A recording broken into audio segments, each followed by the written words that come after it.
Hello my dear students, welcome to my channel. So student, जैसा कि आप लोग बीए फर्स्ट सेमेस्टर में एडमिशन ले चुके हैं और आप लोग अब पढ़ना स्टार्ट कर दीजिए। मैं आपकी सभी सब्जेक्ट की क्लासेस शुरू करवा चुकी हूं, तो आप मेरे चैनल पर विजिट कीजिए और पढ़ना शुरू कर दीजिए। और देखिए, आज की वीडियो में मैं एक मॉडल पेपर लेकर आई हूँ, सॉल्व्ड मॉडल पेपर।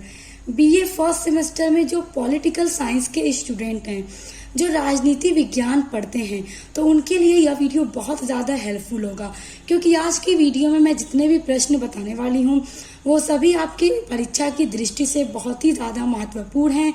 और हम आज की वीडियो में प्रश्न के साथ साथ उसके उत्तर को भी जानने का कोशिश करेंगे। मैं पूरा उत्तर आपके सामने लेकर आई हूँ, क्योंकि जब आपको प्रश्न बताऊंगी तो मेरे स्टूडेंट्स परेशान हो जाएंगे, मैम इसका उत्तर कहाँ से लें। तो इसीलिए मैं आपको प्रश्न के साथ साथ उत्तर भी बताती हूँ हर वीडियो में, ताकि आप लोग अच्छे से अपने एग्जाम की तैयारी को कर सकें। तो देखिए, पहला प्रश्न है आपका, कांग्रेस की स्थापना कब हुई? ये टॉप लेवल का आपका एग्जाम में ये जरूर पूछा जाता है। तो देखिए, भारतीय राष्ट्रीय कांग्रेस की स्थापना 72 प्रतिनिधियों की उपस्थिति के साथ 28 दिसंबर 1885 को मुंबई के गोकुल दास तेजपाल संस्कृति विद्यालय में हुई थी।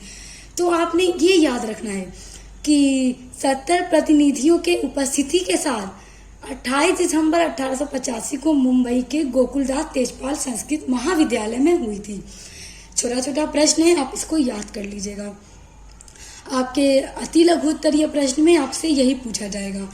दूसरा है, संविधान कितने भाषा में लिखा है? ये तो आप इस पर एकदम टिक कर लीजिए स्टूडेंट्स, क्योंकि ये आपके एग्जाम की दृष्टि से सबसे ज्यादा इम्पोर्टेंट है। देखिए, हिंदी अंग्रेजी दोनों है। भारतीय संविधान की मूल प्रतियां हिंदी और अंग्रेजी में लिखी गई हैं, यानी हमारे भारत का संविधान हिंदी और अंग्रेजी भाषा दोनों में लिखा गया है। अब देखिए, प्रश्न 3 है आपका, मौलिक अधिकार कौन कौन से हैं? देखिए, मौलिक अधिकार, मौलिक कर्तव्य, ये सारी चीजें एग्जाम में जरूर आती हैं और आपके यूनिट में ये सारी चीजें हैं आपके सिलेबस में पॉलिटिकल साइंस में। और मैं सब कंप्लीट करवा चुकी हूँ। ये फर्स्ट सेमेस्टर पॉलिटिकल साइंस की प्लेलिस्ट मेरे चैनल पर देखिएगा, उसमें आपको आपकी यूनिट्स पढ़ने के लिए मिल जाएंगी। मैंने हर चीज को समझा दिया है, तो उसमें आप जाकर इन सभी चीजों को पूरा अनुच्छेद के साथ याद कर लीजिएगा। अब देखिए, जो मौलिक अधिकार हैं वो है समानता का अधिकार, स्वतंत्रता का अधिकार, शोषण के विरुद्ध अधिकार, धार्मिक स्वतंत्रता का अधिकार, संवैधानिक उपचारों का अधिकार, संस्कृति और शिक्षा संबंधी अधिकार। देखिए स्टूडेंट्स, आप जो मेरे चैनल पर विजिट करके इस टॉपिक को पढ़ेंगे मौलिक अधिकार के बारे में, तो वहाँ पर आपको एकदम सीरियल वाइज से मिलेगा कि कौन सा अधिकार पहले, उसके बाद कौन सा, उसके बाद कौन सा, सब आपको एक सीक्वेंस में मिलेगा।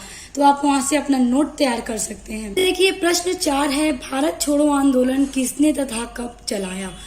देखिए, आपके राजनीति विज्ञान के में देखा जाए तो ये वाला टॉपिक भी बड़ा इम्पोर्टेंट है और अक्सर एग्जाम में देखने को भी मिलता है और आपसे भी पूछा जाएगा। देखिए, कभी ये मत सोचिएगा कि पिछले ईयर आ चुका है कोई प्रश्न तो आपसे नहीं पूछा जा सकता। उस वाले पिछले मॉडल पेपर में भी आने के पूरे चांसेस होते हैं। और जो प्रश्न उत्तर मैं आपको बता रही हूँ, आप इनको तैयार कर लीजिए, 80% आपके तैयार हो जाएंगे। देखिए, भारत छोड़ो आंदोलन जो है वो द्वितीय विश्व युद्ध के समय 8 अगस्त को 1942 को आरंभ किया गया। तो ये कब आरंभ किया गया? 8 अगस्त 1942 को। यह एक ऐसा आंदोलन था जिसका लक्ष्य भारत से ब्रिटिश साम्राज्य को समाप्त करना था। यह आंदोलन महात्मा गांधी द्वारा अखिल भारतीय कांग्रेस समिति के मुंबई अधिवेशन में शुरू किया गया था। जैसा कि हमारे देश पर ब्रिटिश शासन स्थापित हो गया था और उसी ब्रिटिश शासन को हमारे भारत से खत्म करना था। इसी कारण महात्मा गांधी के द्वारा एक भारत छोड़ो आंदोलन चलाया गया था। ये आंदोलन बहुत इंपॉर्टेंट है, अक्सर एग्जाम में आता है, तो इसको तैयार कर लीजिए। और स्टूडेंट्स, देखिए, एक बड़ा अनाउंसमेंट है आप लोगों के लिए कि अगर आप अपने बीए फर्स्ट सेमेस्टर में सोशियोलॉजी पढ़ते हैं यानी समाजशास्त्र, या फिर आप इंग्लिश लिटरेचर पढ़ते हैं, या फिर आप एजुकेशन पढ़ते हैं, या फिर आप मेडिकल हिस्ट्री पढ़ते हैं, सारे सब्जेक्ट की वीडियोस मेरे चैनल पर स्टार्ट हो चुकी हैं। पूरी क्लास में लगभग कंप्लीट करवा चुकी हूँ। Model paper, important question answer सब कुछ अपलोडेड है और लगातार अपलोड भी करते जा रही हूँ। तो आप उन सभी को पढ़ना शुरू कीजिए। और जो आपके फर्स्ट सेमेस्टर में आपका को करिकुलर पेपर होता है बीए बीएससी बीकॉम सभी स्टूडेंट्स के लिए, फूड न्यूट्रिशन एंड हाइजीन, उसका सिलेबस अपलोड कर दिया है, उसका मॉडल पेपर अपलोड कर दिया है, इंपॉर्टेंट क्वेश्चन सब अपलोड कर दिया है। आप लोग चैनल पर विजिट कीजिए और पढ़ना शुरू कर दीजिए। अब देखिए अगला है राष्ट्रपति की आपातकालीन धारा कौन सी है। तो देखिए अनुच्छेद 352 युद्ध, बाहरी आक्रमण और सशस्त्र विद्रोह जैसी स्थिति में राष्ट्रपति अपनी शक्ति का उपयोग कर खतरे वाले स्थान या पूरे देश में आपातकाल की घोषणा कर सकता है ताकि होने वाले नुकसान को कम किया जा सके। यानी अपनी शक्ति का यूज करके राष्ट्रपति क्या कर सकता है, ये पूरे देश में बता सकता है, ये घोषणा करवा सकता है कि आपातकाल स्थिति हो सकती है, जिससे क्या है कि जो नुकसान होने वाला है उससे लोग परिचित हो जाएं और नुकसान कम हो। यह आपातकाल संसद की मंजूरी के बिना केवल 1 माह तक रह सकता है, वरना इसे संसद के 2/3 बहुमत से पास कराना होता है। तो बहुत इंपॉर्टेंट है ये क्वेश्चन आपका। अगला आपका प्रश्न है राष्ट्रीय आंदोलन का अर्थ बताइए। तो देखिए राष्ट्रीय आंदोलन पर भी मैंने शायद वीडियो बना रखी है, हाँ मैंने इस पर वीडियो बनाई है कि राष्ट्रीय आंदोलन क्या है, सारी चीजें डिटेल में बता रखी है, आप लोग चेक कीजिएगा मेरे चैनल पे। भारतीय राष्ट्रीय आंदोलन एक जन आंदोलन है जहां भारत के लोगों ने अपने दिल के अंदर राष्ट्रवाद की भावना पैदा करना शुरू कर दिया। राष्ट्रवाद की भावना ने भारतीयों को बोलने में मदद की, इसीलिए भारतीयों ने अंग्रेजों के खिलाफ बोलना शुरू कर दिया। जैसा कि हमारा देश अंग्रेजों का गुलाम था, यहाँ पे ब्रिटिश शासन था, तो लोगों ने अपने देश को, अपने राष्ट्र को आजाद कराने के लिए हम भारतीय ने, हमारे महापुरुषों ने, हमारे वीर जो भी महापुरुष गुजरे हैं, जो शहीद हुए हैं अपने देश को आजाद कराने में, जिन्होंने अपनी जान गंवा दी, अपनी जान की फिक्र नहीं की। तो देखिए भारतीय राष्ट्रीय आंदोलन एक ऐसा आंदोलन है जहां पर भारत के लोगों ने अपने दिल में एक राष्ट्रवाद की भावना पैदा की, एकजुट हुए, अपने दिल में राष्ट्रवाद की भावना को शुरू किया और अंग्रेजों के खिलाफ मिलकर बोलना शुरू किया ताकि हम मिलकर के अपने देश को आजाद करा सकें।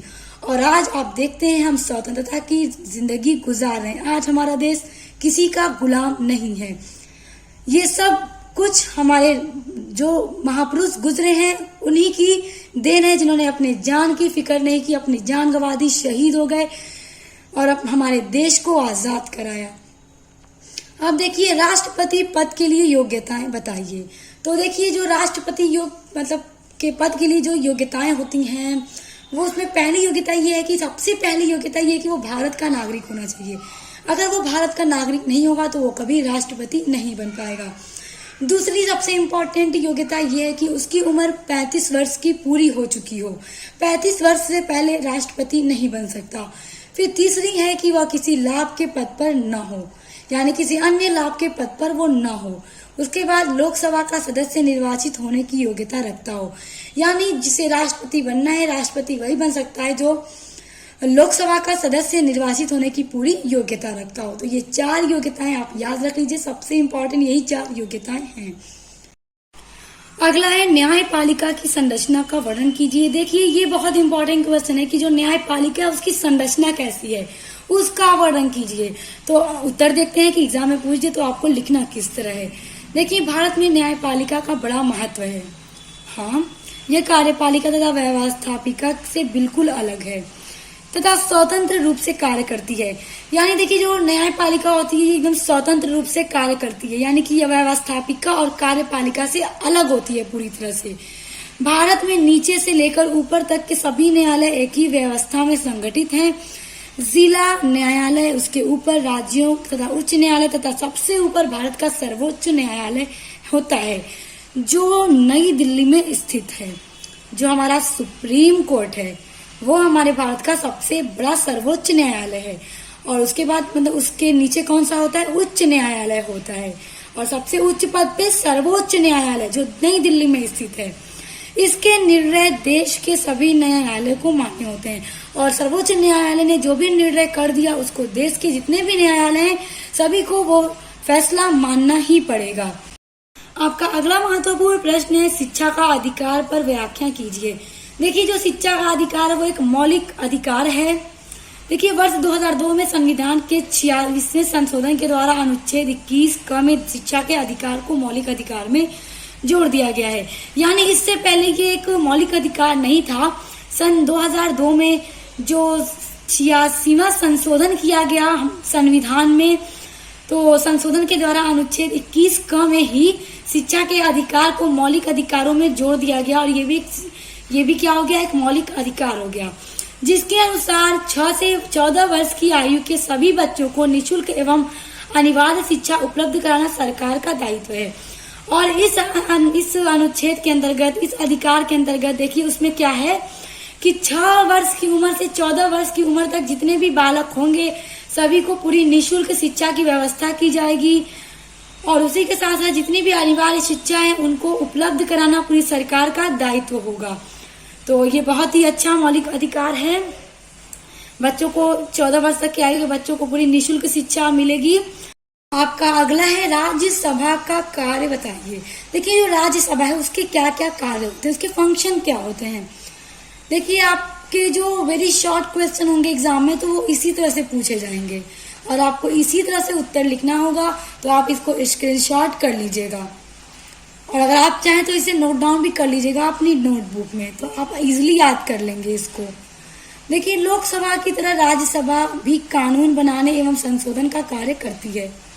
दोनों सदनों द्वारा जब कोई प्रस्ताव स्वीकार कर लिया जाता है तब राष्ट्रपति के पास हस्ताक्षर के लिए भेजा जाता है। यानी कि अगर कोई प्रस्ताव को होता है जब इन दोनों सदनों के द्वारा, लोकसभा राज्यसभा के द्वारा उसे स्वीकार कर लिया जाता है तो राष्ट्रपति के पास उसे सिग्नेचर करने के लिए भेजा जाता है। राष्ट्रपति के हस्ताक्षर के बाद वह विधेयक कानून बन जाता है। राज्यसभा की लोकसभा की भांति मंत्रियों से प्रश्न पूछ सकती है। यानी कि राज्यसभा क्या, जिस तरह लोकसभा मंत्रियों से प्रश्न पूछ सकती है उसी तरह राज्यसभा भी पूछ सकती है। विशेष बात यह है कि धन से संबंध रखने वाले विधेयक लोकसभा में ही प्रस्तुत किए जाते हैं, राज्यसभा में उन पर केवल चर्चा की जाती है। यानी धन से संबंधित जितने भी विधेयक होंगे उनका वो लोकसभा में ही प्रस्तुत किए जाएंगे और राज्यसभा में उन पर क्या होता है, केवल चर्चा की जाती है। उसके बाद अगला है आपका 1935 का भारत शासन अधिनियम कब लागू हुआ। तो ये भी बहुत इंपॉर्टेंट क्वेश्चन है आपका, तो उत्तर देखते हैं इसका। भारत सरकार अधिनियम 1935 ब्रिटिश संसद द्वारा 1935 में पारित किया गया और 1937 में ये लागू हो गया। तो आपको ये याद रखना है, आप कभी ये मत लिख दीजिएगा कि 1935 में ही लागू किया गया। 1935 में पारित किया गया था और 1937 में इसको लागू किया गया था। यह लॉर्ड लीन लिथगो ने नेतृत्व वाली संस्कृत चयन समिति की रिपोर्ट पर आधारित था। यह 11 भागों और 10 अनुसूचियों में आयोजित किया गया था। तो देखिए आज की वीडियो में मैंने आपको जितने भी प्रश्न बताए हैं सभी के साथ ही साथ उत्तर भी बता दिए हैं। इसलिए उत्तर बताया आपको क्योंकि ये सभी प्रश्न परीक्षा की दृष्टि से बहुत ही ज्यादा इम्पोर्टेंट हैं। तो इसलिए उत्तर आपको पता रहेगा तो आप आसानी से इसको याद करेंगे और अच्छे से एग्जाम में जाकर लिखेंगे, अच्छे मार्क्स लेकर आएंगे और आपकी टीचर को बहुत खुशी होगी कि मेरे स्टूडेंट्स अच्छे मार्क्स ला रहे हैं, आगे बढ़ रहे हैं।